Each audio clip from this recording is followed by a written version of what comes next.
क्या आप कल्पना कर सकते हैं? एक ऐसा साम्राज्य जो मुगलों की अजेय सत्ता को चुनौती दे सकता था। एक ऐसी चिंगारी जो दक्कन की गहरी घाटियों से उठी और पूरे भारत को रोशन कर गई। नमस्कार दोस्तों, मैं हूं आपका होस्ट और आज हम भारतीय इतिहास के उस स्वर्णिम अध्याय को पलटेंगे जब मराठा साम्राज्य का उदय हुआ। एक कहानी साहस, शौर्य और स्वाभिमान की। 17वीं सदी का भारत। दिल्ली में मुगलों का राज अपने चरम पर था, जिनकी विशाल सेना और वैभव से कोई आंख मिलाने की हिम्मत नहीं करता था। दक्कन का पठार भी उनकी और बीजापुर के सुल्तानों की क्रूर निगाहों में था। लेकिन इन्हीं पथरीली बीहड़ पहाड़ियों में, जहां आम आदमी गुलामी की बेड़ियों में जकड़ा था, वहीं एक सपना पल रहा था, स्वराज्य का सपना। इस सपने को बुनने वाले थे शाहजी भोसले, जो पहले बीजापुर और फिर मुगलों की सेवा में रहे, लेकिन हमेशा अपने भीतर स्वतंत्रता की लौ जलाए रखी। और फिर 19 फरवरी 1630 को शिवनेरी दुर्ग में मां जीजाबाई की कोख से एक ऐसे बालक ने जन्म लिया, जिसे इतिहास छत्रपति शिवाजी महाराज के नाम से जानता है। जीजाबाई ने शिवाजी को सिर्फ जन्म नहीं दिया, बल्कि उन्हें संस्कार दिए। रामायण और महाभारत की कहानियों से उन्होंने शिवाजी के मन में धर्म, न्याय और स्वाभिमान का बीज बोया। गुरु दादोजी कोंडदेव ने उन्हें युद्ध कला और प्रशासन की बारीकियां सिखाईं। लेकिन शिवाजी की असली पाठशाला तो दक्कन के पहाड़ थे, जहां उन्होंने अपने मावलों, स्थानीय पहाड़ी सैनिकों के साथ मिलकर छापामार युद्ध गनिमीकावा की रणनीति बनाई।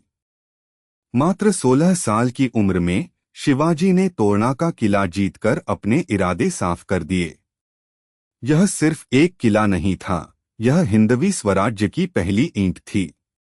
एक के बाद एक किले जीतते गए, मुगलों और बीजापुर के सुल्तानों के नाक में दम करते गए। अफजल खान को धोखे से मारने की घटना हो या सूरत की लूट, शिवाजी का हर कदम रणनीति और साहस का अद्भुत मिश्रण था। औरंगजेब ने शिवाजी को रोकने के लिए अपनी पूरी ताकत झोंक दी, लेकिन इस पहाड़ी चूहे को पकड़ना असंभव था।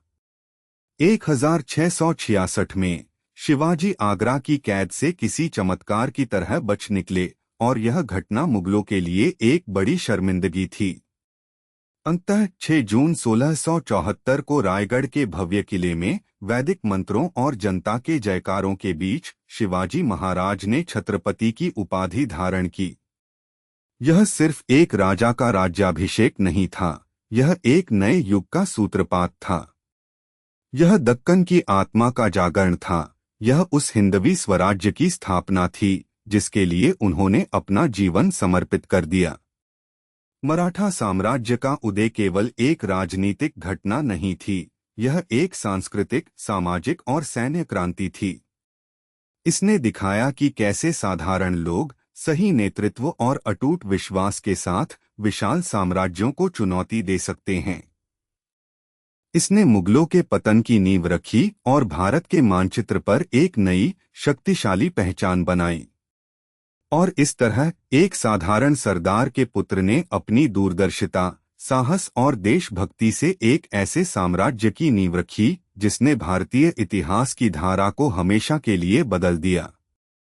अगले वीडियो में हम मराठा साम्राज्य के विस्तार और उसके पतन की कहानी जानेंगे। तब तक के लिए इतिहास की गहराइयों में खोए रहिए। जय हिंद।